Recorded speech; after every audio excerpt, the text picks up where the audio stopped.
చోట్ల కొన్ని మన కుటుంబానికి ఎవరైనా వచ్చినప్పుడు కొంచెం స్వతంత్రం కలిగిన వ్యక్తులు ఏం చేస్తారంటే, సార్ ఇది బాగుంది తీసుకెళ్ళమంటారా అని అడుగుతారు. ఇది ఒక రకమైన స్వతంత్రం. ఏ స్వతంత్రమైన ఉండొచ్చు కానీ ఈ స్వతంత్రం మాత్రం ఉండకూడదు. ఎందుకంటే మరి ఏ కుటుంబానికైనా వెళ్ళినప్పుడు మనం ఇది ఇస్తారా అది ఇస్తారా అని అనకూడదు. మౌనంగా కూర్చుని వచ్చేయాలి. వాళ్ళు ఇస్తే తీసుకోవాలి, లేకపోతే మౌనంగా వదిలేసి రావాలి. అంటే స్వతంత్రం అనేది ఎక్కువైనా ఇబ్బంది, అలాగని స్వతంత్రం అనేది లేకపోయినా ఇబ్బంది. స్వతంత్రం ఎక్కువ అవటం వల్లనే కదా ఈ దేశంలో భయంకరమైనటువంటి రేపులు, మానభంగాలు జరుగుతున్నాయి. స్వతంత్రం ఎక్కువ అవటం వల్లనే కదా మరి తీర్పు అతి త్వరగా రాకుండా, మరి ఇతర దేశాల్లో అయితే త్వరగా తీర్పు పడుతుంది. ఎవరైనా ఒక అమ్మాయిని చెరిపినా, లేకపోతే ఏదైనా పరిస్థితి జరిగినా వెంటనే తీర్పు తీర్చేస్తారు. వెంటనే దానికి సంబంధించిన లైన్స్ అన్ని యాక్టివేట్ అయిపోతాయి. కానీ మనకు తీర్పు రావాలంటే మరి యంగ్ టైంలో చేసినటువంటి తప్పు ఎప్పుడు అనుభవిస్తున్నారంటే 60 ఏళ్ళు దాటిన తర్వాత అనుభవిస్తారు. తీర్పు వచ్చేసరికి ఆ టైం పడుతుంది. ఇదొక స్వతంత్రం. కాబట్టి స్వతంత్రం అనేది ఉండాలి, కానీ ఎక్కువ ఉండకూడదు. స్వతంత్రం అనేది ఉండాలి, కానీ ఎక్కువ ఉండకూడదు. ఎంతవరకు ఉండాలో అంతవరకే ఉండాలి. Rule is rule for all. అంటే ఎప్పుడైతే మనము రూల్స్ ప్రకారం నడుస్తామో, రూల్స్ ప్రకారం జీవిస్తామో, అప్పుడు మన జీవితంలో ఎక్కువ స్వతంత్రాన్ని మనం పొందుకునే అవకాశం ఉంటుంది. ఇక్కడ దేవుని ధ్యాన గ్రంథంలో మనం చదివితే ప్రభు యొక్క ఆత్మ ఎక్కడ ఉందో అక్కడ స్వతంత్రం ఉంటుంది అని దేవుడు రాశాడు. అంటే అర్థం ఏమిటంటే, దేవుడు దేనికి స్వతంత్రాన్ని ఇచ్చాడంటే ఆయన రాజ్యములో మనము ఆయన రక్తములో కడగబడటానికి స్వతంత్రం ఇచ్చాడు. ఆయన రక్తము ద్వారా మనము పాప విమోచన పొందటానికి స్వతంత్రం ఇచ్చాడు. ఆ పాప విమోచన ద్వారా ఏ పాపము లేనివారిగా పరిశుద్ధులుగా పరిశుద్ధ రాజ్యములోనికి అడుగుపెట్టడానికి మనకు స్వతంత్రం ఇచ్చాడు. ఈ స్వతంత్రాన్ని మనం వాడుకోవాలి. ఒక చోట వాక్యం చెబుతున్నప్పుడు ఒక వ్యక్తి లేచాడు, సార్ స్వతంత్రం ఉంది కదా అన్నాడు. ఉంది అన్నాను. అట్టయితే ఇక నుంచి నేను దొంగతనం చేయొచ్చా అన్నాడు. నేను అన్నాను, అట్లాంటి స్వతంత్రాలు కాదు. దొంగతనం చేసే స్వతంత్రాలు, తప్పులు చేసే స్వతంత్రాలు, లేకపోతే ఇష్టం వచ్చినట్లు నోరు పారేసుకునే స్వతంత్రాలు కాదు. దేవునికి కావలసింది ఏంటంటే నీ హృదయ స్వాతంత్ర్యము ఆయన కోరుకుంటున్నాడు. అనగా నా దేవుడు అని ఆయన అనుకోవాలి, మనం అనుకోవాలి. నా దేవుడు అని మనం అనుకోవాలి. అంతేకాదు నా ప్రభు, నా రాజు, ఆ పరలోక రాజ్యంలోకి నేను అడుగు పెట్టబోతున్నా, నా స్వతంత్ర రాజ్యం అది. ఇట్లాగా ఈ రకమైనటువంటి స్వతంత్రాన్ని మన ప్రభు దగ్గర కలిగి ఉండాలి. మనము ప్రార్థన చేసేటప్పుడు కూడా స్వతంత్రంగా ప్రార్థించాలి. నా ప్రభు నాకు కార్యం చేస్తాడు, నా జీవితానికి గొప్ప మేలు చేస్తాడు, నా బ్రతుకులో నూతన ఆశీర్వాదాలు కొమ్మరిస్తాడు, నేను ఆయన కొరకు జీవించాలి అని ఈ విధంగా స్వతంత్రం ఉండాలి. కాబట్టి ఈరోజు నీవు దేవుని ఆత్మని కలిగి ఉంటే స్వతంత్రాన్ని ఎలా కలిగి ఉండాలో నీకు అర్థమవుతుంది. స్వాతంత్ర్యత అంటే ఫ్రీడమ్నెస్. స్వాతంత్రాన్ని ఎలా కలిగి ఉండాలో నీకు అర్థమవుతుంది. దేవుని ఆత్మ చేత నువ్వు నడిపించబడితేనే స్వాతంత్రం ఎలా కలిగి ఉండాలని అర్థమవుతుంది. స్వాతంత్రం ఉంది కదా అని చెప్పి రూల్స్ పాటించకుండా ఉంటే ఎవరు ఏం చేయలేరు. మరి ఒక వ్యక్తి అన్నాడు, ఎదుటి వ్యక్తులకి హాని చేయకుండా మన సంతోషాన్ని వ్యక్తపరిచే ఏదైనా స్వతంత్రమే అన్నాడు. జాగ్రత్త గమనించాలి. ఇది నేను ఇంటర్మీడియట్లో రాజనీతి శాస్త్రంలో నేర్చుకున్నాను. ఎదుటి వ్యక్తులకి హాని చేయకుండా మన సొంతగా సంతోషపడే విషయం ఏది చేసినా అది స్వతంత్రమే, స్వతంత్రములోనే ఒక భాగమే అన్నాడు. అవును, ఎదుటి వ్యక్తులకి హాని చేయకుండా ఉన్నంత కాలము, ఎదుటి వ్యక్తులు మన ద్వారా బాధపడకుండా మనము సంతోషపడుతూ వాళ్ళను కూడా సంతోషపెడుతూ ఉన్నటువంటి ఏదైనా అది మంచిదే అని మనం గుర్తించాలి. ఎప్పుడైతే దేవుని ఆత్మ నీలోనికి వస్తుందో, నీ జీవితంలోనికి వచ్చి నిన్ను సందర్శిస్తుందో, నీ జీవితంలో నీకు ఒక అద్భుతమైన స్వతంత్రాన్ని దేవుడు ఇస్తాడు. ఒకప్పుడు నీ జీవితము, అయ్యో నా బ్రతుకు ఎందుకు ఇలా అయిపోయింది, నా స్థితి ఎందుకు ఇలా అయిపోయింది, నా జీవితం ఎందుకు ఇలా అయిపోయింది, ఎందుకు నేను ఇలా మారిపోయాను, ఎందుకు నేను ఇలా పాపంలో ఉండిపోయాను. ఒక మాట చూస్తున్నాను చూడండి. పాపము మనిషి మీద ప్రభుత్వం చేస్తుంది. పాపము మనిషి మీద ప్రభుత్వం చేస్తుంది. అంటే అర్థం ఏంటంటే, ప్రభుత్వం అంటే అర్థం ఏంటంటే ఆధిపత్యం, పెత్తనం. పాపం ఏం చేస్తుందంటే మనిషి మీద పెత్తనం చేస్తుంది. ఆ పెత్తనం ఏం చేస్తుందంటే మనిషి మరణపు అంచుల వరకు వెళ్ళేదాకా ఆ మనిషిని విడిచిపెట్టకుండా భయంకరమైనటువంటి ఆ పాపము మనిషిని పీడించి పీడించి పీడించి ప్రాణాలు తీస్తుంది. కాబట్టి యేసు క్రీస్తు ప్రభువులోనికి గనుక మీరు లేక నేను వస్తే దేవుడు ఆ పాపము నుంచి విడుదల చేస్తాను, స్వతంత్రాన్ని ఇస్తాను అని దేవుడు అంటున్నాడు. అంటే ఇంతకు ముందు నీ మీద ప్రభుత్వం చేసిన పాపం ఇప్పుడు నిన్నేం చేయలేదు. ఇంతకు ముందు పాపము వలన వచ్చినటువంటి జీతము, మరణములు, రోగాలు, భయంకరమైన వ్యాధులు, మనశ్శాంతి లేని పరిస్థితులు ఇవన్నీ కూడా దేవుడు నీలో నుంచి తీసేస్తాడు. ఎందుకంటే నీవు దేవునిలో ఉన్నావు గనుక, ప్రభువులో నీ జీవితాన్ని కట్టుకున్నావు గనుక. నీకు నిజమైన స్వతంత్రం ఎప్పుడంటే యేసు క్రీస్తులో ఉన్నప్పుడు. యేసు క్రీస్తులోనే ఉన్నప్పుడు ఫ్రీడమ్. దేవుని ఆత్మ నిన్ను నడిపిస్తూ ఉంటుంది. దేవుని యొక్క రక్తము నిన్ను నడిపిస్తూ ఉంటుంది. ఆయన రక్తములో కడగబడినటువంటి నీ జీవితాన్ని దేవుడు అద్భుతంగా మారుస్తాడు. నూతన కార్యాలు జరిగించడానికి ఆయన సిద్ధపడతాడు. మరి ఇంకొన్ని విషయాలు మనం చూద్దాం. ఒకసారి చూడండి.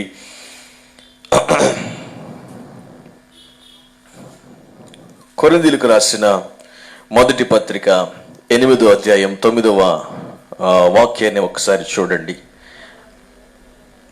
కొరింథీయులకు రాసిన పత్రిక మొదటి పత్రిక 8వ అధ్యాయం 9వ వచనం ఒకసారి చూడండి. అయినను మీకు కలిగి ఉన్న ఈ స్వతంత్రం వలన బలహీనులకు అభ్యంతరము కలగకుండా చూచుకొనుడి. చూడండి, మనకి ఏ స్వతంత్రం అయితే కలిగిందో దాని వలన బలహీనులకు అభ్యంతరము కలగకుండా చూసుకోవాలి. చాలా జాగ్రత్తగా గమనించాలి. ఒక వ్యక్తి హెవీ లైసెన్స్ పొందుకున్నాడు. హెవీ లైసెన్స్ అంటే పెద్ద పెద్ద బండ్లు తోలటానికి, లారీలు తోలటానికి, అలాగే కొన్ని 20 లేక 30 టైర్లు ఉన్నటువంటి బండిని తోలటానికి లైసెన్స్ పొందుకున్నాడు. లైసెన్స్ అంటే అర్థం ఏంటంటే అర్హత, స్వతంత్రాన్ని పొందుకున్నాడు. అలా అని చెప్పి రోడ్డు మీద వెళ్తూ ఉండగా సైకిల్ అడ్డం వస్తే నాకు స్వతంత్రం ఉంది, నేను ఈ రోడ్డు మీద తోలటానికి, కాబట్టి నేను సైకిల్ను తొక్కించుకుని వెళ్ళిపోతాను అని. సైకిలోడు బలహీనుడు కదా, మరి బలహీనను తొక్కిచ్చేస్తాను, లేకపోతే ఎదురుగా వచ్చిన వాటిని గుద్దిచ్చేస్తాను అని అనుకోకూడదు. తన స్వతంత్రాన్ని జాగ్రత్తగా వాడుకోవాలి. తను ఎంతవరకు వెళ్లాలో, ఏ స్పీడ్ మీద వెళ్లాలో, మరి ఎదురుగా వస్తున్న వాహనం ఎలా తప్పించుకోవాలో, అలాగా తనకున్నటువంటి ఆ లైసెన్స్ ను జాగ్రత్తగా కాపాడుకోవాలి. ఒకవేళ తన స్వతంత్రాన్ని కాపాడుకోకుండా ఇష్టం వచ్చినట్లుగా యాక్సిడెంట్స్ చేస్తే ఏం చేస్తారంటే లైసెన్స్ రద్దు చేస్తారు. అంటే అర్థం ఏంటంటే తనకు ఆ బండ్ల మీద తోలేటటువంటి అధికారాన్ని తీసేస్తారు. అనగా దాని అర్థం స్వతంత్రము లేకుండా చేస్తారు. ఇంకా మరలా జీవితంలో ఆ బండి మీద తను ఎక్కకూడదు, తోలకూడదు. ఒకవేళ తోలితే మరి భయంకరమైన శిక్ష పడుతూ ఉంటుంది. ప్రియమైన వారలారా, జాగ్రత్తగా గమనించాలి. ఇక్కడ బలహీనులకు, ఇక్కడ ఏముందంటే బలహీనులకు అభ్యంతరము కలగకుండా చూచుకునుడి. దేవునికి స్తోత్రం. అంతేకాదు కొరింథీయులకు రాసిన మొదటి పత్రిక 10వ అధ్యాయం 23వ వచనంలో కూడా స్వాతంత్రం గురించి మాట్లాడతాడు. అన్ని విషయాల యందు నాకు స్వతంత్రము కలదు, గాని అన్నియు చేయదగినవి కావు. అన్నిటి యందు నాకు స్వాతంత్రము కలదు, గాని అన్నియు క్షేమాభివృద్ధి కలగజేయవు. ఏమండి, ఎంత స్వాతంత్రం ఉన్నా అన్ని క్షేమాభివృద్ధి కలగజేయవు. ఏమండి, చాలా జాగ్రత్తగా గమనించాలి. కొన్ని సందర్భాల్లో మనం మాట ఎక్కడ ఎలా చెబుతామో మనకు అర్థం కాదు, ఎక్కడ ఎలా మాట్లాడాలో మనకు తెలియదు. ఏమండి, చాలా జాగ్రత్తగా గమనించాలి. మనము ఎవరైనా ఒక వ్యక్తి తప్పు చేస్తున్నప్పుడు చూస్తాం. అలా చూసినప్పుడు ఆ తప్పును బయట పెట్టాలా లేదో కూడా మనకు తెలుసు. మనకు స్వతంత్రం ఉంది, మాట్లాడటానికి స్వతంత్రం ఉంది. మరి ఆ మాటను బయటకు చెప్పి వాడి యొక్క కాపురం కోల్చడానికి స్వతంత్రం ఉంది. కానీ మనం ఏం చేయాలంటే అన్నిటినీ బయట పెట్టకూడదు, జాగ్రత్తగా కాపాడుకోవాలి. మా అన్నయ్య కదా అని చెప్పి మరి వదిన ఏదో చేస్తే వదిన మీద చెప్పి ఇష్టం వచ్చినట్లుగా మరి వదిన మీద అనుమాన పడేలా చేయకూడదు. లేకపోతే మా అక్కయ్య కదా అని చెప్పి బావేదో చేస్తే అలా కాదు. ఎలా ఉండాలంటే జీవితము ఎప్పుడూ కూడా నీ స్వతంత్రతని ఎదుటి వ్యక్తులకి ఇబ్బంది లేకుండా నువ్వుగా చూసుకోవాలి. ఎదుటి వ్యక్తులకి ఇబ్బంది లేకుండా నువ్వు చేసే ప్రతిదీ కూడా స్వతంత్రంలోని ఒక భాగమే. దేవునికి మహిమ కలుగును గాక. ఇక్కడ రాయబడినటువంటి మాట చూడండి. అన్ని విషయములందు నాకు స్వతంత్రం ఉంది కలదు, కానీ అన్నియు చేయదగినవి కావు. దేవునికి స్తోత్రం. కొన్ని సందర్భాల్లో మరి నేను శారీరకంగా ఎందుకు మాట్లాడుతున్నా అంటే శారీరకంగా మాట్లాడుతూ ఆత్మీయతలోనికి వెళ్తాం మనం. శారీరకంగా మాట్లాడుతూ ఆత్మీయతలోనికి వెళ్దాం. ఇక్కడ చూడండి, కొన్ని సందర్భాల్లో మన ఇంటికి ఎవరైనా వచ్చినప్పుడు మన ఇంట్లో అరటిపళ్ళలో లేకపోతే లడ్డూలో స్వీట్లో ఎక్కడో ఒక చోట పెట్టి ఉంటాం. కానీ మనకు బాగా స్వతంత్రంగా ఉన్నవాళ్ళు వచ్చినప్పుడు ఏం చేస్తారంటే మనం తీసి అక్కడ పెట్టకముందే వాళ్ళ నోట్లో పెట్టుకునే ఉంటారు. చాలా జాగ్రత్తగా గమనించాలి. ఇదొక రకమైన స్వతంత్రం. కానీ ఎక్కడ కూడా తిండి దగ్గర స్వతంత్ర పడకండి. ఎందుకంటే మరి ఒక్కోసారి నేను అలా చేస్తున్నప్పుడు చూసి నేను చాలా బ్యాడ్ క్యారెక్టర్గా ఫీల్ అవుతాను అనమాట. ఇదేంటి వీళ్ళు పెట్టకముందే తినేస్తాను, ఎంత స్వతంత్రం ఉందంటే వీళ్ళకని. కానీ నాకు అలా నచ్చదు అనమాట. ఎందుకంటే నేను ఇలా ఓపెనింగ్ ఎందుకు చెప్తానంటే నేను అలా చేయను, చేసేవాళ్ళని ఒప్పుకోను. ఎందుకంటే మరి ఒక్కోసారి కొన్ని సందర్భాల్లో మరి ఇంట్లో ఫ్రిడ్జ్లో కానీ లేకపోతే డైనింగ్ టేబుల్ మీద కానీ కొన్ని పండ్లు కానీ అలా పెట్టి ఉంటాయి. అప్పుడు మన ఇంటికి వచ్చినటువంటి వ్యక్తులు ఎవరైనా సరే మనతో మాట్లాడేటప్పుడు మనం వాళ్ళకి తీసుకెళ్ళి పెడతాం. పెట్టేంత వరకు వాళ్ళు ఓపిక పట్టుకోండి. వీళ్ళు ఏం చేస్తారు, వీళ్ళ స్వతంత్రం ఎక్కువైపోయి ఏం చేస్తారంటే ఆ యొక్క అరటిపళ్ళ దగ్గరికి వెళ్ళి ఒక అరటిపండు తుంచుకుని తింటూ మనతో మాట్లాడతారు. లేకపోతే స్వీట్స్ దగ్గరికి వెళ్ళి ఒక స్వీట్ తీసి తింటూ మనతో మాట్లాడతారు. మనం ఫ్రిడ్జ్ ఓపెన్ చేయమని కూడా చెప్పం, కానీ వీళ్ళు ఫ్రిడ్జ్ ఓపెన్ చేసి చూస్తూ ఉంటారు. ఇదొక స్వతంత్రం. ఇది మామూలు స్వతంత్రం కాదు, ఇది మంచిది కాదు. అలా చేయటం నేను ఎవరిని కూడా ఒప్పుకోను. అంతేకాదు, కొంతమందికి ఇంకా స్వతంత్రం ఉంటుంది. ఆ స్వతంత్రం ఏంటంటే ఇంటి పక్కన వాళ్ళు ఇంటి ఎదురుగోళ్ళు వస్తారు, అక్కయ్య గారు బాగున్నారా అంటారు, బాగానే ఉంటారు. ఇంటికి వచ్చిన తర్వాత వీళ్ళని ఎవరో పనిలో పెట్టినట్టు వీళ్ళకి ఖచ్చితంగా వీళ్ళనే పోయి ఆ వంటగదిలో దూరం అన్నట్టు వీళ్ళు దూరతారు. లోపలికి వెళ్ళిన తర్వాత ఏం చేస్తారంటే ఒక్కొక్క మూత తీసి చూస్తూ ఉంటారు. ఈరోజు ఏం కూర వండుకున్నారు, ఈరోజు ఏం అన్నం వండుకున్నారు. ఇది ఒక రకమైన స్వతంత్రం. ఏమండి, స్వతంత్రాలు చాలా రకాలు ఉన్నాయి, కానీ ఎదుటి వ్యక్తులకి ఇబ్బంది కలిగే స్వతంత్రం మనకు ఉండకూడదు. ఎదుటి వ్యక్తులను ఇబ్బంది పెట్టకూడదు. దేవునికి మహిమ కలుగును గాక. చాలా జాగ్రత్తగా గమనించాలి. ఈ రోజుల్లో అలా ఇబ్బందులు జరగబట్టే మరి ఈ విధంగా ఈ లోకమంతా కూడా వెళుతూ ఉంది. చాలా జాగ్రత్తగా గమనించాలి. స్వతంత్రం ఉండాలి, కానీ ఆ స్వతంత్రం ఎలా ఉండాలంటే అన్నీ చేయదగినవి కావు, లిమిట్లో ఉండాలి. ఎంత లిమిట్గా ఉంటావో అంత మంచిది. ఏమంటే ఎంత లిమిట్గా ఉంటావో అంత మంచిది. చాలా జాగ్రత్తగా గమనించాలి. ఎంత లిమిట్గా ఉంటావో అంత మంచిది. ఏ కుటుంబానికైనా వెళ్ళినప్పుడు కొన్ని సందర్భాల్లో నేను కొంతమంది సేవకులను గమనించాను. ఏ కుటుంబానికైనా వెళ్ళినప్పుడు ఆ కుటుంబంలో కూర్చుని ఇంకా అయ్యగారు వచ్చారు అది కదా అని చెప్పి ఆ కుటుంబంలో వాళ్ళు ఏం చేస్తారంటే టీవీలో ఉన్నటువంటి ఆ యొక్క ఛానల్ మారుస్తారు. మార్చిన తర్వాత మార్చినటువంటి ఆ సందర్భంలో అయ్యగారు ఏం చేస్తుంటే ఒకసారి రిమోట్ ఇవ్వండి అమ్మా అంటాడు. రిమోట్ తీసుకుని ఇక అయ్యగారు రిమోట్ తీసుకుని నొక్కుతూ ఉంటాడు. అంత స్వతంత్రం ఉండకూడదు పాస్టర్ గారికి. ఎందుకంటే కూర్చోబెట్టిన దగ్గర కూర్చోవాలి, దేవుని మాటలు చెప్పాలి. అంతేగాని వాళ్ళు టీవీ రిమోట్లు తీసుకుని నొక్కటం, లేకపోతే వాళ్ళు మన దగ్గర కూర్చోకుండా ఇల్లంతా తిరగటం, అలా కాదు. అలా చేయకూడదు. రమ్మని పిలిచినా కూడా అమ్మ రావాలంటారా, తప్పకుండా లోపలికి రమ్మంటారా, లోపలికి వచ్చి ప్రార్థన చేయమంటారా, ఇలాగా వాళ్ళ సమ్మతి మేరకు మనము జాగ్రత్తగా ఉండాలి. అంటే స్వతంత్రం ఉండాలే గాని నిన్ను అగౌరవపరిచే స్వతంత్రము నీలో నుంచి తీసేసుకోవాలి. దేవునికి మహిమ కలుగును గాక. నీ జీవితం ద్వారా, నా జీవితం ద్వారా. అంటే నిన్ను అగౌరవపరిచే స్వతంత్రము మనలో ఉన్నంత కాలము మనము అభివృద్ధి పరచబడలేము. ఎందుకంటే మనము స్వతంత్రంగా ఉండాలి, కానీ మన స్వతంత్రము ఎదుటి వ్యక్తికి మనల్ని అగౌరవంగా చూపించకూడదు. ఈరోజు నన్ను చాలా మంది అంటారు, రాజన్ని గారు మిమ్మల్ని చాలా మంది గౌరవిస్తారండి, ఇంత గౌరవంగా ఎలా ఉన్నారండి, ఇంత చిన్న వయసులో ఇంత చక్కగా ఎంత గౌరవాన్ని పొందుకున్నారు, ఎలా పొందుకున్నారని నేను అంటాను. ఒకటే ఒక లాజిక్ చెప్తాను. ఏంటంటే ఎదుటి వ్యక్తులు మాట్లాడేటప్పుడు నేను మాట్లాడిన అంటాను ఒకటే మాట. ఎందుకంటే నాకు కొన్ని డౌట్స్ వచ్చినా కూడా నేను అడగను. ఎందుకంటే వాళ్ళు చెప్పిందాకా వింటాను, జాగ్రత్తగా వింటాను. తర్వాత ఎదుటి వ్యక్తులు ఏదైనా తినేది పెట్టినప్పుడు తినండి అని చెప్పిన దాకా తినను. ఎందుకంటే ఈ కొన్ని విషయాలు మనము స్వతంత్రంగా ఉండాలే కానీ ఎగబడకూడదు.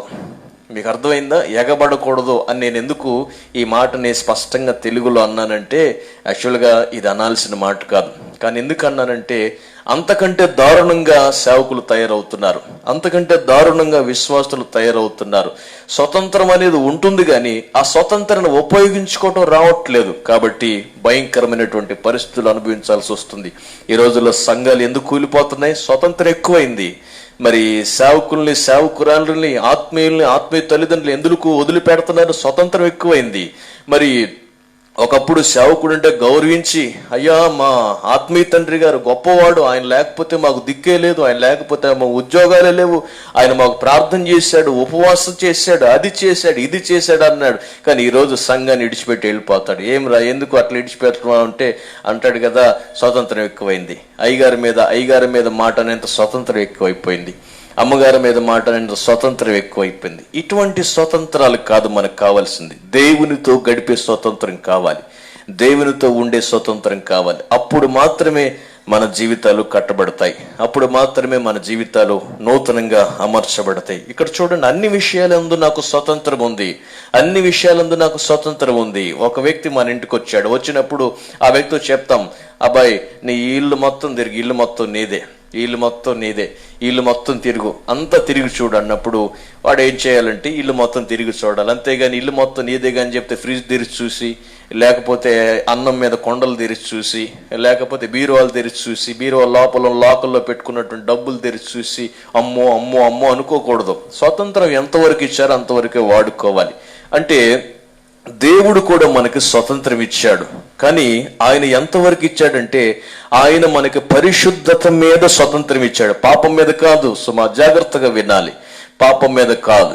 ఎందుకంటే ఆయన కేవలము ఆయన దేని మీద స్వతంత్రం ఇచ్చాడంటే పరిశుద్ధులుగా ఉండటానికి స్వతంత్రం ఇచ్చాడు, పరిశుద్ధతగా బ్రతకటానికి స్వతంత్రం ఇచ్చాడు, పాపము నుంచి విడుదల పొందటానికి స్వతంత్రం ఇచ్చాడు. అందుకని ఈ స్వతంత్రం ప్రజలు ఎవరో ఉపయోగించుకోలేకపోతున్నారు. తనకు తానుగా పాపి అయిన మానవుడు పరిశుద్ధుడిగా మార్చబడలేకపోతున్నాడని చెప్పి మానవుడి కొరకు దేవుడే ఆయన స్వతంత్ర స్వరూపుడుగా దిగి వచ్చాడు. నిజంగా స్వతంత్రంగా వచ్చినటువంటి ఆ స్వతంత్ర దినోత్సవం ఎప్పుడంటే యేసు క్రీస్తు ప్రభుల వారు ఈ లోకానికి నరరూపిదారిగా అడుగుపెట్టినటువంటి ఆ రోజు ఈ దేశానికి, ఈ ప్రపంచానికి స్వతంత్ర దినోత్సవం. ఎప్పుడైతే ఒక పాపి అయిన మానవుడు పరిశుద్ధుడిగా మార్చబడతాడో ఆ రోజు ఆ మానవునికి స్వతంత్ర దినోత్సవం. ఈ స్వతంత్ర దినోత్సవం సందర్భంగా మరి దేశాలు ఎంత కొట్టుకున్నా, ఏం చేసినా, ఎంత స్వతంత్ర దినోత్సవాలు మనం చేసుకున్నా ఒక్కొక్కడికి ఇవన్నీ యుద్ధానికే రెడీ అవుతాయి. దేశాలు కొట్టుకుంటాయి, దేశాలు ఇష్టం వచ్చినట్లు మరి రైఫిల్స్ తయారు చేసుకుంటున్నాయి, విమానాలు తయారు చేసుకుంటున్నాయి. ఏమైపోయింది స్వతంత్రం? ఏమైపోయాది అంటే ఏమైపోయేదో తెలియదు, ఎక్కడో కాలగర్భంలో కలిసిపోతుంది. కానీ అది కాదు స్వతంత్రం అంటే.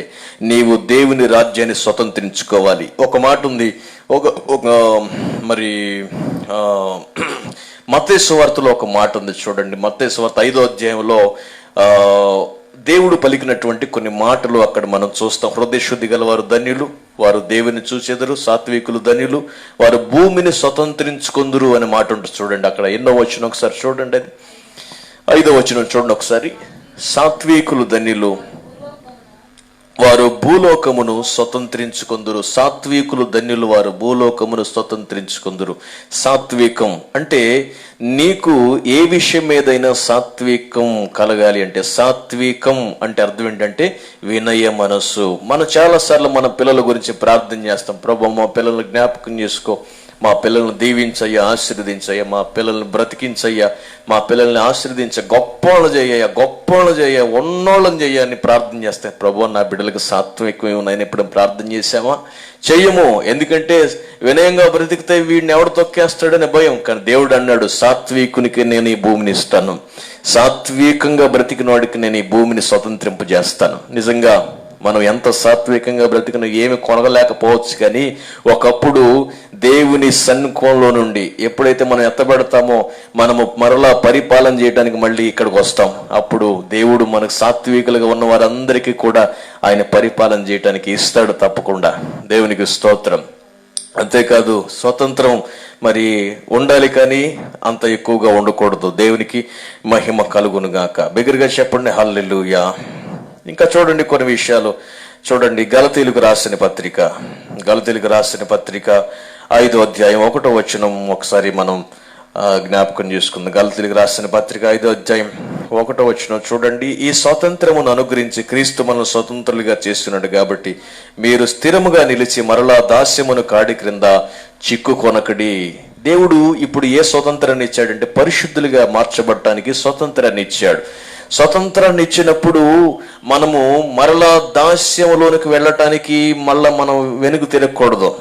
అంటే వెనక్కి తిరిగి వెళ్ళటానికి కూడా స్వతంత్రం ఉంది. జాగ్రత్తగా వినాలి. వెనక్కి తిరిగి వెళ్ళటానికి కూడా స్వతంత్రం ఉంది, ముందుకు వెళ్ళటానికి కూడా స్వతంత్రం ఉంది. అంటే there is no check post. ఈ లాక్డౌన్ సందర్భంగా మొన్న ఆంధ్ర నుంచి వస్తూ ఉన్నప్పుడు మధ్యలో చెక్ పోస్ట్ తగిలింది. వాళ్ళు అన్నారు, సార్ వెళ్ళటమే కానీ మళ్ళీ రావటం ఉండదు అన్నారు. అంటే బయటికి పోవటమే కానీ లోపలికి రావటం ఉండదని. కానీ దేవుడు 2 విషయాల్లో స్వతంత్రం ఇచ్చాడు. నువ్వు ఆయనలో ముందుకు సాగటానికి స్వతంత్రం ఉంటే మళ్ళీ వెనక్కి వెళ్ళటానికి కూడా స్వతంత్రం ఉంటుంది. ఒరే ఆగరా, నువ్వు నాకు కావాలరా అండి. ఆయన నీ హృదయానికి అప్పచెప్పాడు. నీ హృదయ అంతరపు వాణి ఏమండి, నీ హృదయ అంతర్గతానికి దాన్ని అప్పచెప్పాడు. నీ లోపల ఉన్నటువంటి స్వతంత్రానికి దాన్ని అప్పచెప్పాడు. నీ ఆత్మీయ జీవితాన్ని నువ్వు కట్టుకుంటావా, దాంట్లో కూడా నీకు స్వతంత్రం ఇచ్చాడు. లేకపోతే ఆత్మీయ జీవితాన్ని చెత్తకొట్టుకుంటావా, దాంట్లో కూడా నీకు స్వతంత్రాన్ని ఇచ్చాడు. అంటే స్వతంత్రాన్ని మనం ఏం చేయాలంటే జాగ్రత్తగా కాపాడుకోవాలి అని దేవుడు చెప్తున్నాడు. మీరు స్వతంత్రంగా ఉండుటకు పిలువబడితే రాసిన పత్రిక 5వ అధ్యాయం 13వ వచనం ఒకసారి చదవండి. సహోదరులారా, మీరు స్వతంత్రులుగా ఉండుటకు పిలువబడితే అయితే ఒక మాట, అయితే ఆ స్వతంత్రమును శారీరక క్రియలకు హేతువు చేసుకొనక ప్రేమ కలిగిన వారై ఒక్కరినొకడు దాసుడై ఉండు దేవునికి మహిమ కలుగునుగాక. జాగ్రత్తగా వినాలి. ఇక్కడ దేవుడు ప్రభుల వారు చెబుతున్నటువంటి ఒక మాట, ఒక్కరినొక్కడు దాసులై ఉండాలి అని దేవుడు చెబుతున్నాడు. అంటే మనకు కలిగినటువంటి స్వతంత్రం ఎలా ఉండాలంటే, స్వతంత్రం ఏమిటి? ఇప్పుడు కుల వివక్షలు బాగా ఉన్నాయి. నేను పెద్దోడిని, పెద్ద కులస్తుని ఒకడు అంటాడు, ఒకడేమో నేను చిన్న కులస్తుని అంటాడు. మనం ఎప్పుడు కూడా వాడు చిన్నోడని వీడు పెద్దోడని మనం ఎప్పుడు మాట్లాడొద్దు. ఎందుకంటే తెలుసా, దేవుడు మనకు స్వతంత్రాన్ని ఇచ్చాడు. మనము శారీరకంగా స్వతంత్ర విషయాలు మాట్లాడుకోకూడదు. ఒరే నువ్వు తక్కువ కులవుడు, నువ్వు కింద కూర్చోరా, నేను ఎక్కువ కులం పైన కూర్చుంటాను అనుకోకూడదు. ఒక్కడినొక్కడు దాసుడే ఉండాలి. వాడు తక్కువ అంటారే, నీకంటే నేను తక్కువ అని చెప్పాలి పెద్దోడు.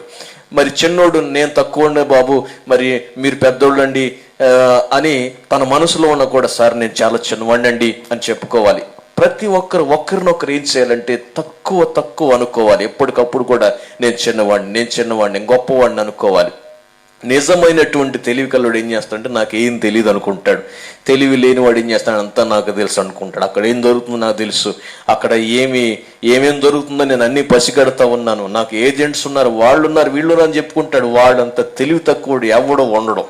ఎందుకో తెలుసా, నేను ఎందుకు ఈ మాట అంటున్నానంటే, తెలివి లేనివాడు తెలివి కలిగిన వాడు 2 రకాలుగా ఉంటారు. తెలివి ఏం చేస్తాడంటే మౌనంగా ఉంటాడు, ఏం జరుగుతుందో చూస్తాడు. తెలివి లేనివాడు ఏం చేస్తాడంటే ఎగిరెగిరి పడుతున్నటువంటి ఇస్తరాకులు ఏముండదంటే ఏమీ ఉండదు, అన్నం ఉండదు, కూర ఉండదు, కాబట్టి గాలికి ఊరికి ఎగిరెగిరి పడుతూ ఉంటుంది. కాబట్టి ఏమీ లేని ఇస్తరాకు ఎగిరెగిరి పడుతుంది, అన్నీ ఉన్న ఇస్తరాకు అణిగిమణిగి ఉంటుందని చెప్పి మన పెద్దలు సామెత చెప్పారు. కాబట్టి జాగ్రత్తగా వినాలి. స్వతంత్రము ఉండాలి, కానీ ఆ స్వతంత్రమును ఎగిరెగిరి పడేలాగా ఉండకూడదు. ఇక్కడ చూడండి, ఆ స్వతంత్రము శారీరక క్రియలకు హేతువు చేసుకొనక. దేవుడు మనకు ఏదైతే స్వతంత్రం ఇచ్చాడో, ఎందుకని మరి స్వతంత్రం అంటే ఆత్మలో ముందుకెళ్ళటానికి స్వతంత్రం ఉంది. ఎంత స్వతంత్రం అంటే దత్తపుత్రాత్మను దేవుడు మనకిచ్చాడంట. దేవునికి స్తోత్రం. అంటే మనల్ని ఆయన పుత్రులుగా దత్తత చేసుకున్నాడు. ఇప్పుడు మనం ఎవరు అంటే సన్స్ ఆఫ్ గాడ్. ఆమేన్. మనం ఎవరంటే దేవుని కుమారులం, దేవుని కుమార్తెలం. ఆయన దత్తపుత్రాత్మను మనకిచ్చాడు. అంటే మనల్ని దత్తత చేసుకున్నాడు ఆయన మరి రక్తము చేత, ఆయన యొక్క బలమైనటువంటి ఆ రక్తపు కోటలో మనల్ని కడిగి మనల్ని కన్నాడు. ఆయన మన కొరకు శిలువ త్యాగం చేశాడు. ఆయన దత్తపుత్రాత్మను దేవుడు మనకిచ్చాడు. ఇక్కడ ముందుకు చూస్తే శారీరక క్రియలకు ముందుకెళ్ళటానికి రావటానికి బానే ఉంటుంది, ముందుకెళ్ళటానికి బానే ఉంటుంది, వెనక్కి రావటానికి బానే ఉంటుంది. కాబట్టి వెనక్కొచ్చే విషయంలో శారీరక క్రియలు నీలో దేవుడు చూడకూడదు. నువ్వు వెనక్కి వచ్చే వ్యక్తిగా నువ్వు ఉండకూడదు. వెనక్కి వచ్చే స్వాతంత్రం కూడా దేవుడు నీకు ఇచ్చాడు. కానీ ఆ వెనక్కొచ్చే స్వతంత్రం ఉంది కదా అని చెప్పి నేను వెనక్కి తిరగకూడదు అనుకోకూడదు. ఎందుకంటే నీకు చివరిలో ఒక బలమైనటువంటి గడియలు ఉంటాయి. మరి తీర్పు అనేటటువంటి ఒక గడి ఉంటుంది. ఆ గడియలో ఉన్నప్పుడు ఆ స్వతంత్రము నిన్ను దేవుని రాజ్యానికి చేర్చదు. జాగ్రత్త పడాలి. ఇంకా ముందుకు వెళ్తే ఇక్కడ చూడండి, యాకోబు రాసిన పత్రిక ఒకసారి చూడండి. యాకోబు రాసిన పత్రిక 1వ అధ్యాయం 25వ వచనం ఒకసారి చూడండి. యాకోబు రాసిన పత్రిక 1వ అధ్యాయం 25వ వచనం ఒకసారి చదవండి. అయితే స్వతంత్రమునిచ్చు సంపూర్ణమైన నియమములో తేరుచూచి చదవండి. ఒకసారి చదవండి. అయితే స్వతంత్రమునిచ్చు సంపూర్ణమైన నియమములో, యాకోబు రాసిన పత్రిక 1వ అధ్యాయం 25వ వచనం 25th.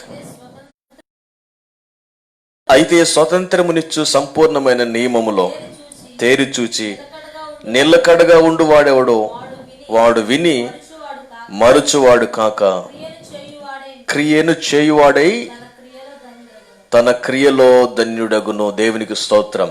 దేవుడు ఆత్మలో మనకు స్వతంత్రాన్ని ఇచ్చాడు. కాబట్టి వెనుతిరిగి చూడకుండా వెనక్కి తిరిగే స్వతంత్రం నీకున్నా, వెనక్కి తిరిగినా ఆయన ఎందుకు వెనక్కి తిరుగుతున్నావు, నేనంటే ఇష్టం లేదని వచ్చేం అడగడం. ఆయన నిన్ను చూస్తూ ఉంటాడు. ఎందుకంటే నీకు స్వతంత్రాన్ని ఇచ్చాడు. బాధలు కలుగుతున్న ఇబ్బందులు సమస్యలు మరి నానా విధాలైనటువంటి బాధలు ఎన్ని కలుగుతున్నా సరే, ఇదిగో నా దేవుడు నీకు స్వతంత్రం ఇచ్చాడు. దేనికో తెలుసా? ఈ స్వతంత్రం అంతా కూడా దేనికంటే కేవలము నీకు మంచి మార్కులు రాయటానికి. నువ్వు మంచి స్టూడెంట్వి. ఒక మాట చెప్తున్నాను, మనందరం కలిసి 10వ తరగతి చదువుతున్నాం అనుకుందాం. నేను కూడా 10th క్లాస్ స్టూడెంట్స్ని, మరి ఎస్తే రామగారు కూడా 10th క్లాస్ స్టూడెంట్, వింటున్న మీరు కూడా 10th క్లాస్ స్టూడెంట్ అనుకుందాం. మనందరం మంచి క్లవర్స్. అయితే మరి ఎగ్జామ్ రాయటానికి మనందరం వెళ్ళాం. అక్కడ 3 గంటల వరకు సమయం ఇచ్చారు ఎగ్జామ్ రాయటానికి. అంటే 3 గంటల వరకు స్వతంత్రం ఇచ్చారు. అయితే నాకు అన్నీ వచ్చుగా నేనేం చేశానంటే 1 గంటలోనే పేపర్ ఇచ్చేసి వెళ్ళిపోయా. మరి 3 గంటల వరకు మీకు అన్ని వచ్చి చక్కగా రాసి వెళ్ళిపోయారు. మీరేమో చక్కగా రాసుకుని వెళ్ళిపోయారు. నేనేమో 1 గంటకే పేపర్ ఇచ్చేసాను. మరి అక్కడ 1 గంటకి పేపర్ ఇవ్వటానికి కూడా స్వతంత్రం ఉంది, 3 గంటలకి మళ్ళీ ఇవ్వటానికి కూడా స్వతంత్రం ఉంది.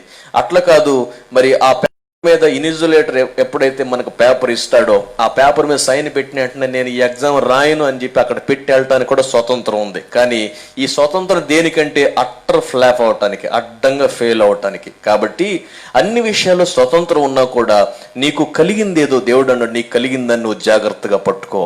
నీకు స్వతంత్రం కలిగిందా? ఆ స్వతంత్రతలో నువ్వేం చేయాలంటే దేవుని దృష్టిలో ముందుకు వెళ్ళేటటువంటి వ్యక్తిగా నువ్వు ఉండాలని ఒక సేవకునిగా నేను నీకు మనవి చేస్తున్నాను. చాలా జాగ్రత్తగా గమనించాలి. చూడండి, 1 పేతురు రాసిన పత్రిక 2వ అధ్యాయం 16వ వచనంలో, ఈరోజు స్వతంత్ర దినోత్సవం కాబట్టి స్వతంత్ర గురించి కొన్ని మాటలు నేను మాట్లాడుతూ ఉన్నాను. 1 పేతురు రాసినటువంటి 1 పత్రిక 2వ అధ్యాయం 16వ వాక్యం, స్వతంత్రులై ఉండియు దుష్టత్వమును కప్పిపెట్టుటకు మీ స్వతంత్రమును వినియోగపరచక. జాగ్రత్తగా వినాలి. స్వతంత్రం ఉంది కదా అని చెప్పి మళ్ళీ దుష్టత్వాన్ని కప్పిపెట్టే విషయాలు చేయబాకండి. స్వతంత్రం ఉంది కదా అని చెప్పి దేవుడు గొప్పోడే కదా అని చెప్పేసి అక్కడ ఏం జరుగుతున్నా సరే, ఎటువంటి పాపపు కార్యాలు జరుగుతున్నా సరే కప్పి పెట్టడానికి చూస్తారు చాలా మంది. అలా చేయకూడదు. ఏంటంటే మనం ఖచ్చితంగా పరిశుద్ధత విషయంలో రాజీ పడకుండా ఉందుము గాక. ప్రతి విషయంలో కూడా మనము రాజీ పడకూడదు. పరిశుద్ధత విషయంలో అసలే రాజీ పడకూడదు. ఇక్కడ దేవుడు మాట్లాడు, స్వతంత్రులై ఉండి దుష్టత్వమును కప్పి పెట్టుటకు మీ స్వతంత్రమును వినియోగపరచొద్దు. ఏంటంటే దుష్టత్వం కప్పి పెట్టడానికి ఏదైనా సమస్య వచ్చిందనుకోండి, ఏదైనా ఇబ్బంది వచ్చిందనుకోండి, ఆ సమస్యని ఇబ్బందిని కూడా మనం జాగ్రత్తగా పరీక్షించుకోకుండా మనం ఏం చేస్తాం, కప్పి పెట్టేస్తాం అనమాట. నేను చేయలేదు, నేను అనలేదు. చూడండి, పలానా వ్యక్తికి క్షమాపణ చెప్పమ్మా, మరి ఈ విషయంలో ఇలా బాధ పెట్టావంటే నేను ఎప్పుడు అన్నాను? ఏంటి, నీకు తెలుసు నువ్వు అన్నావని, నీకు తెలుసు ఆ వ్యక్తిని బాధ పెట్టావని, నీకు తెలుసు ఆ వ్యక్తి యొక్క మరి మనోభావాలు నువ్వు దెబ్బతీసావని. కానీ ఆ వ్యక్తితో ఒక్కసారి సమాధాన పడవంటే అతనే వచ్చి నాతో మాట్లాడాలంటాం. అతనితో సమాధాన పడటానికి అంత ఇష్టపడం. ఎందుకనంటే మరి ఇక్కడ ఉన్నాడు, దుష్టత్వమును కప్పి పెట్టొద్దు, దాన్ని సరి చేసుకోవాలి. ఇంకా చూడండి, దేవునికి దాసులమని లోబడి ఉండుడి. ఏంటంటే స్వతంత్రం విషయంలో ఎప్పుడైనా మరి ఒక వ్యక్తి దగ్గరికి వెళ్ళి సమాధాన పడేంత దేవుడు స్వతంత్రం ఇచ్చినప్పుడు వెళ్ళి సమాధాన పడాలి. ఎందుకంటే నీవు దేవునికి దాసుడు అని నువ్వు అర్థం చేసుకోవాలి. ఇంకా మన వాక్యం చూసుకుంటూ పోతే పేతురు రాసినటువంటి 2వ పత్రిక 2వ అధ్యాయం 19వ వచనంలో, మరి మనకి టైం తక్కువ ఉంది, స్లాట్ టైం కూడా తక్కువ ఉంది కాబట్టి త్వరగా నేను వాక్యాలు చూపిస్తున్నాను. పేతురు రాసినటువంటి 2వ పత్రిక 2వ అధ్యాయం 19వ వచనం చూడండి ఒకసారి. తామే భ్రష్టత్వమునకు దాసులయ్యుండి అట్టి వారికి స్వతంత్రము ఇత్తుమని చెప్పుదురు. చాలా జాగ్రత్తగా వినాలి. తామే భ్రష్టత్వమునకు దాసులయ్యుండి అంటే కొంతమంది వాళ్ళు అసలే గుడ్డోళ్ళు, కానీ వాళ్ళు ఏం చేస్తారంటే నేను 10 మందికి దారి చూపిస్తానని చూస్తానమాట. నేను 10 మందికి దారి చూపిస్తాను, నేను అది చేసి పెట్టాను, ఇది చేసి పెట్టాను, నేను వాళ్ళకి అది కట్టించి పెట్టాను, వాళ్ళు అది కొని పెట్టాను, ఇది పెట్టి, అది కాదు. వాళ్ళు అసలే గుడ్డోళ్ళు.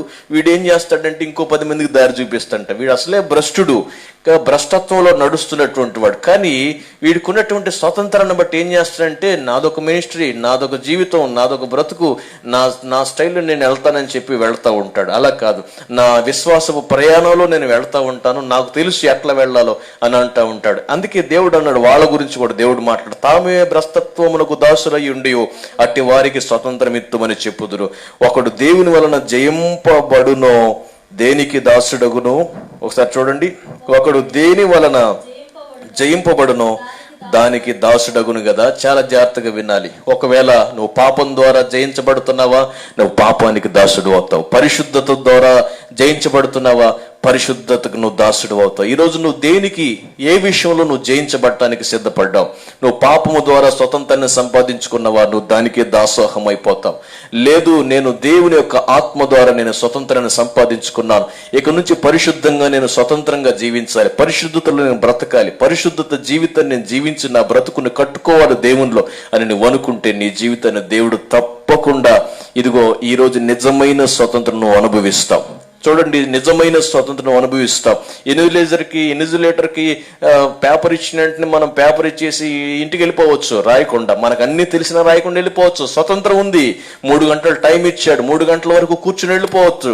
వచ్చినోడైతే 3 గంటల టైం కూడా చాలదు. కానీ టైం కూడా చాలకపోయినా సార్ ఒక్క నిమిషం, సార్ ఒక్క నిమిషం అయిపోయింది సార్ అంటాడు. కానీ అప్పుడు టైం అయిపోయింది, వచ్చి పేపర్ లాక్కుంటాడు. కొంతమంది అధిక భక్తి చూపించాలని చూస్తూ ఉంటారు. అది కూడా అదొక రకమైన స్వతంత్రం. కాబట్టి ఇప్పుడు నేను చెప్పినటువంటి స్వతంత్రాలన్నిటిలో నేను మీకు చెప్పే ఒక విషయం ఏమిటంటే, ఎదుటి వ్యక్తికి హాని కలగకుండా, వారు బాధపడకుండా చేసే ఏ పనైనా స్వతంత్రంలో ఒక భాగమే. ఎదుటి వ్యక్తి హానికి కలిగించకుండా, ఎదుటి వ్యక్తులు బాధపడకుండా, నీ వలన కానీ నా వలన కానీ మరెవరి వలన కానీ ఎదుటి వ్యక్తులు బాధపడకుండా వారిని ఏం చేయాలంటే మనము సంతోష పెట్టగలిగితే నిజంగా స్వతంత్రములో ఒక భాగముగా మనం ఉన్నట్టే. కాబట్టి ఈరోజు దేవుని ఆత్మ మనలోకి వచ్చి మనందరికీ స్వతంత్రం కలుగజేసింది. ఆయన యేసుక్రీస్తు ప్రభుల వారు ఈ లోకానికి వచ్చి పాపులందరికీ కూడా పరిశుద్ధతలోకి రావటానికి స్వతంత్రం కలిగించాడు. పాపాన్ని చేయటానికి కాదు, మరి శిక్షను తొలగించింది ఇంకా దొంగతనాలు చేయండిరా, ఇంకా పాపాలు చేయండిరా, ఇంకా వ్యభిచారం చేసి చెడిపోండి అంటానికి కాదు. ఆయన మహిమ నగరిలో ప్రవేశించడానికి ప్రభు అయిన దేవుడు మనతో ఇదిగో స్వతంత్రుడుగా, ఎలాగా దేవుడే ఆయన స్వతహాగా దిగి వచ్చి కుమారుడుగా ఇక్కడ జన్మించి ఇదిగో పరిశుద్ధాత్మ రూపములో మన మధ్యలో సంచరిస్తున్నటువంటి మహానుభావుడు ఆయన. గనుక ఈ రోజు స్వతంత్ర దినోత్సవం వచ్చిందని నేను సంతోషపడలేదు, కానీ యేసుక్రీస్తు ప్రభులు వారు మన కొరకు స్వతంత్రుడిగా వచ్చాడని నేను సంతోషపడుతున్నాను. అదే స్వతంత్రతలో మనం బ్రతికితే ఈ స్వతంత్ర దినోత్సవం మానభంగాలకు, రేపులకు, మరి ఈ స్వతంత్ర దినోత్సవం దొంగతనాలకు, ఉరికంబాలకు కారణమైతే, దేవుడిచ్చినటువంటి స్వతంత్ర దినోత్సవం పరిశుద్ధతకు, పరిశుద్ధాత్మకు, ఆయన రాజ్యములో మహిమ నగరిలో అడుగు పెట్టడానికి దేవుడు ఒక గొప్ప కారకుడిగా ఉన్నాడు. గనుక మనం ఏ స్వతంత్రాన్ని వాడుకుందాం, దేవుడు మనకిచ్చిన స్వతంత్రం, ఆత్మలో ఉన్న స్వతంత్రాన్ని వాడుకుందాం. ఆత్మ నేత్రాలు తెరుచుకుందాం. ఈరోజు ఆత్మీయతలో బ్రతుకుదాం. ఇక నుంచి ఆత్మ జీవితాన్ని జీవిద్దాం. అటువంటి కృప దేవుడు మనకు దయచేయను గాక. అందరు కళ్ళు మూసుకుందాం, ప్రార్థన చేసుకుందాం. మన మధ్యలో ఎస్తరిక గారు ఉన్నారు, చివరి ప్రార్థన చేస్తారు. ప్రార్థన చేసుకుందాం అందరూ కూడా. పరిశుద్ధుడా, ప్రేమగల తండ్రి, నీకు స్తోత్రాలు ప్రభా. ఇప్పటి వరకు నైనా నీ యొక్క సేవకుల ద్వారా ప్రభా మాతో మాట్లాడిన విధానం బట్టి స్తోత్రాలు. నిజమైన స్వాతంత్రము నీలో ఉందని ప్రభా, ఈ నిజమైన స్వాతంత్రాన్ని మేమందరము కూడా తండ్రి దాని పరిశుద్ధతలో ప్రభా పవిత్రంగా కాపాడుకొని నీ రాజ్యానికి చేర్చబడే వ్యక్తులుగా స్వాతంత్రం ఉండాలని, భ్రష్టత్వానికి లోనే స్వాతంత్రంగా కాక ప్రభా ఇతరులను ఇబ్బంది పెట్టే స్వాతంత్రంగా కాకుండా మా జీవితాలు ఉండకుండా ఉండడానికి మాకు మంచి మాటలు తండ్రి మాకు బోధించిన విధానం బట్టి నీకే స్తోత్రాలు చెల్లిస్తున్నాము, నీకే మహిమ చెల్లిస్తున్నాము రాజా. నిజంగా నీ వాక్యం ద్వారా మా అందరి జీవితాల్లో ఒక వెలుగును నింపిన తండ్రి నీకు స్తోత్రాలు, వందనాలు ప్రభా. ఈ సమయంలో తండ్రి లైవ్ చూస్తున్న బిడ్డలందరినీ జ్ఞాపకము చేసుకోండి. నీవిచ్చే స్వాతంత్రములో ప్రభా అయ్యా ఈ లోకపరంగా కాకుండా నీ వైపు ఆత్మీయ పరంగా ఎదగడానికి సహాయం దయచేయండి తండ్రి. నీకే స్తోత్రాలు, వందనాలు ప్రభా. ఈ సమయం తండ్రి నీ సన్నిధిలో ప్రభా సుజితక్క విషయమే ప్రార్థిస్తున్నానయ్యా తండ్రి. వాళ్ళ నాన్నగారికి తండ్రి హిప్ జాయింట్ ఆపరేషన్ జరగాలని చెప్పి ఉన్నారు ప్రభా. ఈరోజు సాయంత్రం జరుగుతుంది ప్రభా. నజరేయుడా యేసయ్య ఆపరేషన్ సక్సెస్ గా మీరు చేయమని ప్రార్థిస్తున్నాం యేసయ్య. వారి కుటుంబాన్ని రక్షించండి అయ్యా, రక్షణ భాగ్యాన్ని మీరు కలిగించండి ప్రభా. నీకే స్తోత్రాలు. వారి కుటుంబం అంతా నీ వైపు త్రిప్పబడ్డానికి సహాయం దయచేయండి. అక్కకు మంచి ప్రభా ఆరోగ్యం దయచేయండి, బలపరచండి ప్రభా. తమ్ముడికి మంచి ఆరోగ్యం దయచేయండి, స్టడీలో మీరు తోడుగా ఉండండి ప్రభా. నీకు స్తోత్రాలు. వాళ్ళ నాన్నగారు ఆపరేషన్ అంతట్లో మంచిగా మీరు జరిగించండి, వారి కన్నులు మీరు తెరవండి ప్రభా. నీవిచ్చే స్వాతంత్రాన్ని పొందుకోవడానికి సహాయం దయచేయండి తండ్రి. నీకు స్తోత్రాలు. అలాగే నీ సన్నిధిలో ప్రభా అనూష వాళ్ళ కోసం ప్రార్థిస్తున్నాము తండ్రి. అనూష వాళ్ళ స్ట్రీట్ లో తండ్రి అయా కరోనా పేషెంట్స్ చాలా మంది ఉంటూ ఉన్నారు ప్రభా. యేసయ్యా మీరు బాగు చేయండి, వారిని స్వస్థపరచండి, ప్రతి కీడు అపాయము తప్పించండి ప్రభా. అనూష వాళ్ళ ఇంటి చుట్టూ నీ దేవదూతలు కంచె వేయండి ప్రభా. ఏ తెగులు నీ గుడారము సమీపించదన్నావు ప్రభా. నీ కృపలో దీవించమని ప్రార్థిస్తున్నాము, సహాయం దయచేయండి. అలాగే నీ సన్నిధిలో స్వర్ణ వాళ్ళ హస్బెండ్ గురించి ప్రార్థిస్తున్నాను తండ్రి. అయ్యా మంచి ఆరోగ్యం దయచేయండి, ప్రతి బలహీనతలను బాగు చేయండి ప్రభా. వారి కుటుంబాన్ని దీవించండి ప్రభా. నీకు స్తోత్రాలు. ఇచ్చిన బాబుకి ఆరోగ్యము కలిగించండి తండ్రి. నీకు స్తోత్రాలు. ఏ తెగులు నీ గుడారము సమీపించదన్న వాగ్దానాన్ని మీరు స్థిరపరచండి ప్రభా. నీకు స్తోత్రాలు. అలాగే నీ సన్నిధిలో ప్రభా ఉషాదీప్తి కోసం ప్రార్థిస్తున్నాను తండ్రి. వారి కుటుంబాన్ని దీవించండి, ప్రతి అక్కర్లు మీరు తీర్చండి ప్రభా. నీకు స్తోత్రాలు. అలాగే రోజా విషయం ప్రార్థిస్తున్నాను, మంచి ఆరోగ్యం ఇచ్చండి, నడిపించండి. ఇచ్చిన బాబుని బట్టి స్తోత్రాలు. తల్లికి బిడ్డకు మంచి ఆరోగ్యం దయచండి. ఆ యొక్క ఆపరేషన్ గాయాలు మీరు తాకండి అని రక్తం ద్వారా కడిగి ఆరోగ్యము కలిగించండి తండ్రి. నీకు స్తోత్రాలు. ఈ సమయం ఎంతమంది ఈ లైవ్ లో చూస్తున్న వారు బలహీనతల చేత రోగాల చేత బాధపడుతున్నారు ప్రభా. నజరేయుడైన యేసు క్రీస్తు నామములో మీరు స్వస్థత కలుగునుగాకని ప్రార్థిస్తున్నాము తండ్రి. నీ రక్తం ద్వారా మమ్మల్ని అందరినీ కడిగా స్వతంత్రులుగా చేశావు ప్రభా.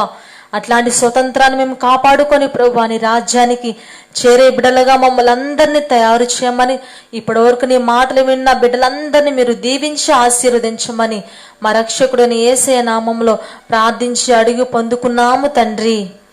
ఆమేన్, ఆమేన్. అందరికీ ప్రైజ్ ద లార్డ్. ఇప్పటి వరకు మరి దేవుని యొక్క వాక్యాన్ని విన్నారు. మీకు అందరికీ కూడా మా ప్రత్యేకమైన వందనాలు చెల్లిస్తున్నాము.